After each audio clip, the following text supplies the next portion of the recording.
Welcome to the video on solving more difficult trig equations. The objective is to continue solving equations and understand even more techniques we could use to solve trig equations. Things we've already seen, some strategies: set the equation equal to 0, especially if you'd like to factor. You definitely want to convert to all one trig function if it's necessary. As you've noticed from the last video, it does help a lot. And this last idea is a little unique, and we'll get to some examples. If the angle has a coefficient greater than 1, then go around the circle that many times, then divide the resulting angles by the coefficient. Now that right now seems like absolute mumbo jumbo. Let me at least start you on the thought process before we get to an example. So if I had you solve this equation, sine squared x equals 1, versus this one, sine squared of 2x equals 1, versus this one, sine squared of 3x equals 1. Interestingly enough, the coefficient in front of the angle, here, here, and here, represents the number of times that you are rotating around the unit circle. So this first example, you would only be going from 0 to 2 pi. But this example, you'd be going 0 to 2 pi and then around a second time, so hitting all the angles twice. In this example, it would be 1, 2, 3 times you're going around the unit circle. So this process has to do with that coefficient in front. So when you're looking at a problem, it's always good to look and see what the angle is doing first. In the last video, we only dealt with angles with a coefficient of 1. So if I took a look at this first example here, I have some algebraic stuff above it just to make a point. We eventually want to solve this equation, but first, what if we solved something like this and factored? We would need to take this quadratic and split it into two parentheses. We absolutely could do split the middle term and multiply by a times c, but let's try to make the process faster. Think about it. What times what gives you 2x squared? Well, 2x times x. What times what gives you 1? 1 times 1. How do I get this 1x in the middle terms and this 2x in the middle terms to become a 3? Well, if the 2 and the 1 are both positive, then they're going to combine to be 3. And you can absolutely check yourself, by the way. You can go back and multiply this out. 2x squared plus 2x plus 1x plus 1, you will get back here.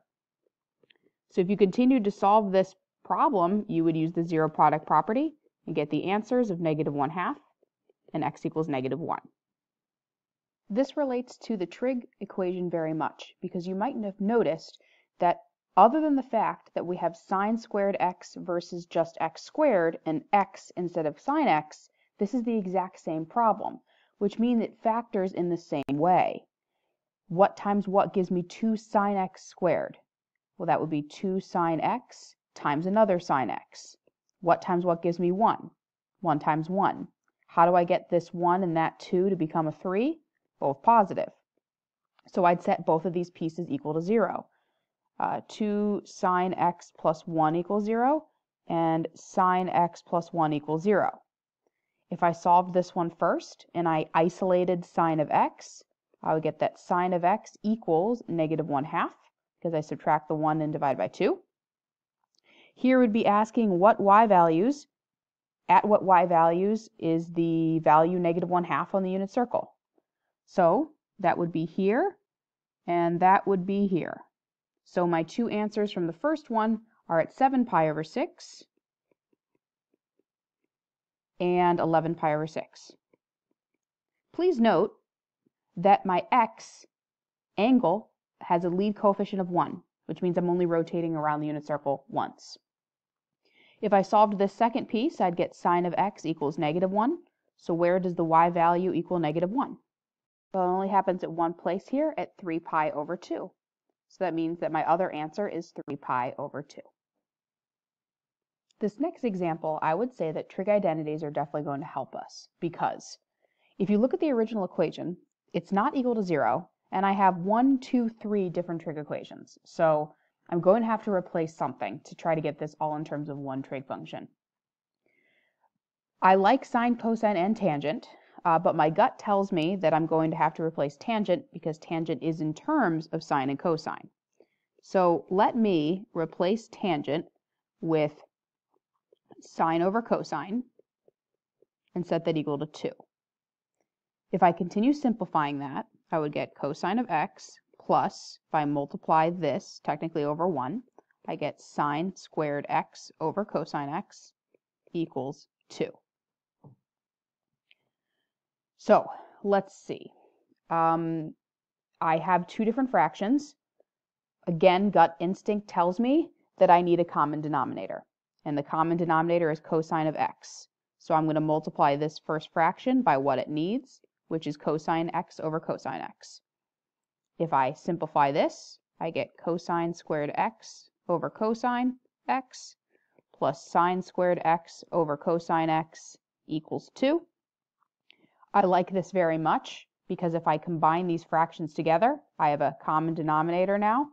The top becomes cosine squared x plus sine squared x equals 2.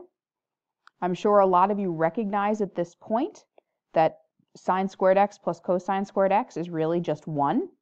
So this is really 1 over cosine of x equals 2. This might be reminding you right now of the verification of a trig identity, like you keep replacing things. Again, those old skills do come back and help you with equations too. I love this. We went from a lot of complication with pluses and minuses to a single trig function, because you could even rewrite this if you'd like as secant of x equals 2. So let's do that. I'm just going to try to make my life easier, and I might even go back to cosine again. So this is really secant of x equals 2. And if you prefer cosine, that really means that cosine of x is the reciprocal 1/2. So you're asking, where does the x value equal positive 1/2? Well, let's see. Here and here at pi over 3 and 5 pi over 3. So my two answers are pi over 3 and 5 pi over 3. Notice again that at the beginning of the problem, my angle had a coefficient of 1 in front of it, so I did not have to rotate more than once. However, if you take a look at the next example, this is the first time that if you look at the trig function, the angle has a 3 in front of it, which means we eventually have to rotate 3 times. But the good news is that we start solving this equation the same way that we've done the last couple and the last video. So let's isolate the entire trig function. Let's subtract the root 3 to the other side. Luckily, we only have one trig function this time. I'm now going to divide by 2. So we have cosine of 3x equals negative root 3 over 2. So to make our lives briefly easier, instead of the 3, let's imagine, where does cosine of an angle equal negative root 3 over 2?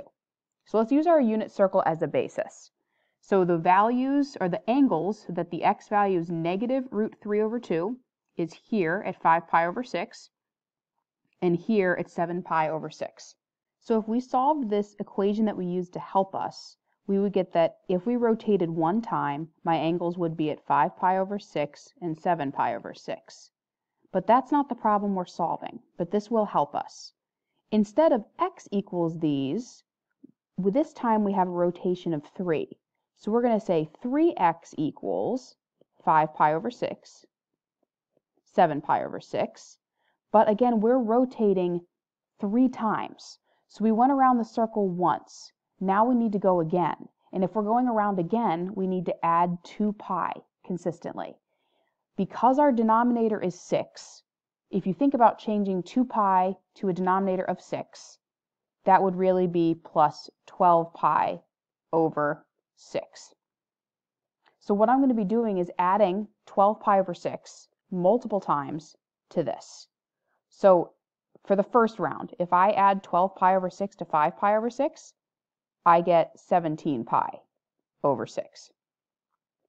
If I add 12 pi over 6 to 7 pi over 6, I get 19 pi over 6. But it's rotated 3 times, so I have to do this again. So I'm using this. 5 pi, or I'll start here. 17 pi over 6 plus another 12 pi over 6 is 29 pi over 6. And then one more time from this one, 19 pi over 6 plus another 12 pi over 6 is 31 pi over 6. So we've done all this work But here's the kicker. My answers need to be between 0 and 2 pi. If I check this last angle and I divide 31 divided by 6, that's 5.16 pi, which is not between 0 and 2 pi. So the reason that I set all of these angles equal to 3x is because we need to find the answer for x, not 3x. So we need to divide each of these answers by 3, or more simply, multiply by a third. So if you think about it, if I multiply all of these answers by a third, my denominator is going to become 18. So my actual answers with 3 rotations would be this: 5 pi over 18, 7 pi over 18, 17 pi over 18, 19 pi over 18, 29 pi over 18, and finally 31 pi over 18. Now, what we can do is check ourselves. If I now check this last answer, and I take 31 and divide that by 18, I get this answer to be 1.72 pi, which is between 0 and 2 pi. So when I divided by 3, I successfully got my answers in the interval that I needed. And don't worry, we're going to be practicing this a lot more in this video and in class. So let's take a look at the next one. Again, it looks like we have a lot of different trig functions. Let's see if we can set it equal to 0, help ourselves in any way. Generally, a good decision is to set something equal to 0. So I'm going to add this to both sides. So I get 2 cosine x cosine 2x plus another cosine 2x equals 0. Now what I want to make clear here is that these are not like terms. Cosine of 2x means the angle is being multiplied by 2, versus 2 times the cosine of x means you're taking the cosine with one rotation and multiplying the whole thing by 2.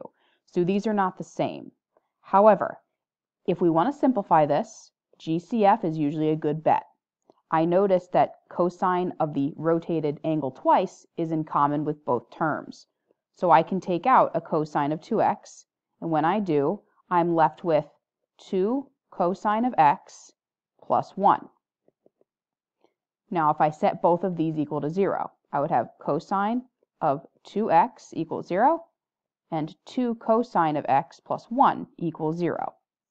What's interesting about this problem is that this piece over here really has a coefficient of 1 in front of the angle. So here we're only rotating once. So let me do that first. Let me solve for cosine.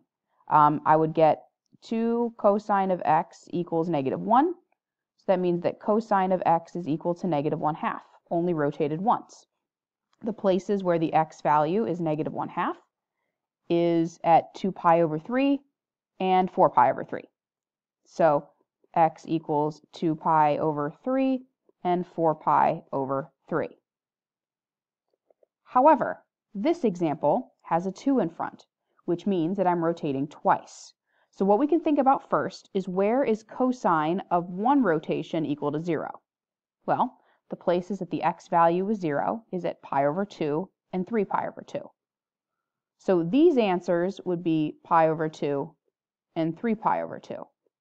But this time I'm rotating twice. So I know that 2x is equal to pi over 2, 3 pi over 2, and then I need to add 2 pi to find the 2 other rotations.